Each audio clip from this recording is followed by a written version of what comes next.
తర్వాత వైసీపీ ఆ విధంగా లోబడిపోయే అవకాశం కూడా ఎలా ఉంటుందో మనం అంటే కేసీఆర్ కుటుంబంలో చీలికంటూ ప్రచారం నిజమంటున్నా సార్. అంటే ఖచ్చితంగా కవిత అయితే అసమ్మతి స్వరం భిన్న స్వరం ఆమె దూరం అయ్యారు కదా, ఇంకా అందులో ఏమీ ఆమె కోరుకున్నట్టుగా వాళ్ళు చేయగలిగిన పరిస్థితి లేదు. రెండోది ఆమె బాహాటంగానే తన అసంతృప్తి వెలిబుచ్చారు. గతంలో కూడా ఉంది, ఇప్పుడు కాదు, 2014-15 మధ్యలో కూడా చాలామంది అనేవాళ్ళు మీకు తెలియక హరీష్ రావు కేటీఆర్ అంటుంటారు. నిజంగా అసలు సమస్య కేటీఆర్ కవితల మధ్యలో ఎప్పుడు అన్నానో నేను కాదు, మామూలు ఇళ్లలో why first borns rule the world and second borns want challenge it అనే ఒక బుక్ ఉంది. సో ఆ పద్ధతిలో కవితకు రాజకీయమైనటువంటి ఆశలనండి లేకపోతే అంచనాలనండి చాలా ఉన్నాయి.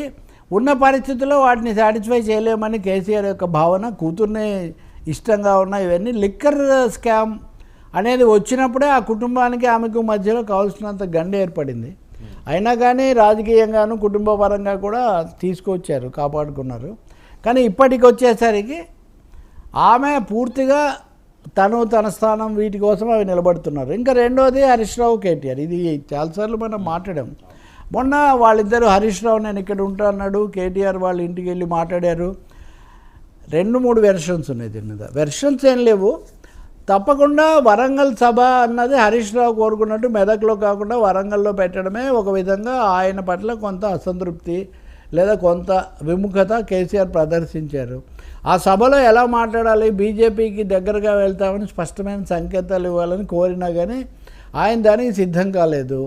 మూడోది, ఇదే సమయంలో కవిత కూడా దూరం అవుతున్న సంకేతాలు, ఆమె మా హయాంలో కూడా సామాజిక న్యాయం జరగలేదని చెప్పడంతో భరించలేని ఒక పరిస్థితి ఏర్పడింది. ఇలాంటప్పుడు హరీష్ రావు కూడా దూరం అయితే ఎట్లా అనే ప్రశ్న ఉంటే హరీష్ రావు లేదు, కేసీఆర్ చెప్తే నేను కేటీఆర్ నాయకత్వాన్ని సమర్థిస్తా అన్నాడు. ఇక్కడ పెద్ద ట్విస్ట్ ఉంది.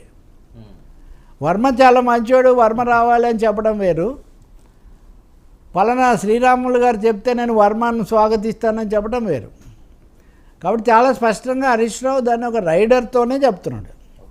నిజంగా చెప్తే ఏం జరుగుతుంది, కేసీఆర్ అది కూడా అంటున్నారని నేను వింటున్నా చాలా వాళ్ళ వర్గాల దగ్గర. ఏమని అంటే ఇట్లే అంటారు, రేపు పొద్దున్న నేను ప్రకటిస్తే ఆ మరుసటి రోజు తెలుస్తుంది ఏం జరుగుతుందో. కాబట్టి చాలా అయితే నిన్న మొన్నమటుకు హరీష్ రావు కేటీఆర్ ఇద్దరు వాళ్ళ పార్టీ కార్యకర్తలను కూర్చోబెట్టుకొని మనం ఎలా నిలబడాలి అది ఇది చెప్పారు. కానీ చాలా స్పష్టంగా ఆ మాటకు వస్తే కేటీఆర్ కూడా పూర్తిగా పెద్ద ఆయనతో ఏకీభవిస్తున్నారా, ఇంత ఆలస్యం ఎందుకు జరిగిందన్న ఒక విధమైన ఈ విధానాలు ఇవి కొంచెం కాలం చెల్లిన వాటిని అనుసరిస్తున్నామన్న సందేహాలు కూడా ఉన్నాయి. చాలా యాంటీ క్లైమాక్స్ ఏమంటే జయభేరి తర్వాత ప్రత్యర్థి మీద దూసుకురావాల్సినటువంటి బీఆర్ఎస్ అంతర్గతంగా ముఖ్యమైన ముగ్గురికి సంబంధించిన ఈ విషయాల్లో మునిగిపోవడం ఆ పార్టీని అభిమానించే వాళ్లకు షాక్. కొంతమంది అంటారు కదా కవిత సంగతి వేరు, కవిత అనే ఆమె ఖచ్చితంగా పెడమొహంగా ఉన్నారు, దూరం అవుతారు అనే ఇంకా రెండో అభిప్రాయం లేదు. కానీ కేటీఆర్ హరీష్ ఇష్యూ ఎప్పుడు బీఆర్ఎస్ ముందుకు తెస్తుంటుంది. కొంచెం పరిస్థితి చేయదాటిపోతే ఇది తీసుకొస్తే మీ మీడియాలో అందరు దాని గురించి మాట్లాడుతూ ఉంటారు. హరీష్ రావు ఎట్టి పరిస్థితుల్లో మొన్న కూడా ఆయన చెప్పారట, నేను మామతోనే ఉంటాను, మామను వదిలిపెట్టినని. మామను తను వదిలిపెడితే మామ తనను వదిలిపెట్టాడు అనేది కూడా ఇక్కడ ఒక, అంటే ఇవన్నీ మామూలుగా ఇంకా చెప్పుకునే విషయాలు ఇందులో పెద్ద. కాబట్టి ఇప్పటికి కూడా కేసీఆర్ అయితే బీజేపీతో వెళ్ళను వ్యతిరేకించాలని లేరు, కానీ వెళ్తానని ముందే చెప్తే తెలంగాణలో ఏంటి ఉందని ఆలోచిస్తున్నాడు. అందుకని ఆయన ఆపరేషన్ కగారు ఆపేయాలని ఒక మాట చెప్పారు. చెప్పగానే కొంతమంది బుద్ధిజీవులు గతంలో ఆయనతో నడిచిన మేధావులు అందరూ చూసారా కేసీఆర్ చాలా మంచి స్టాండ్ తీసుకున్నారు అని ఆ ఒక్క అంశమే తీసుకొని ఆయన బలపరచాలని గోష్ఠులు ఇవన్నీ కూడా పెడుతున్నారు.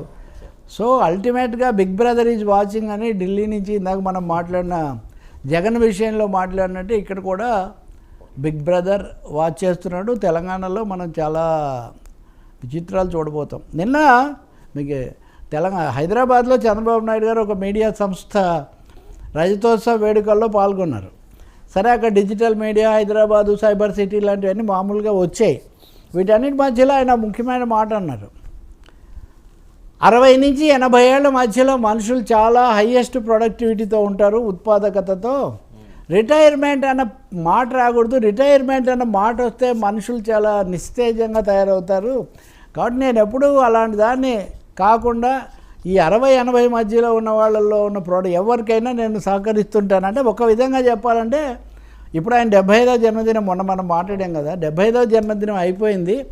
80 ఏళ్ల వరకు బెస్ట్ ప్రొడక్టివిటీ ఉంటుంది అని చంద్రబాబు నాయుడు గారు ఈ సమయంలో చెప్పడం, అలాగే హైదరాబాదు సైబర్ సిటీ వీటి అభివృద్ధి గురించి ఇవన్నీ కూడా మాట్లాడడం కూడా కీలకమైన సంకేతాలు ఇస్తున్నాయి.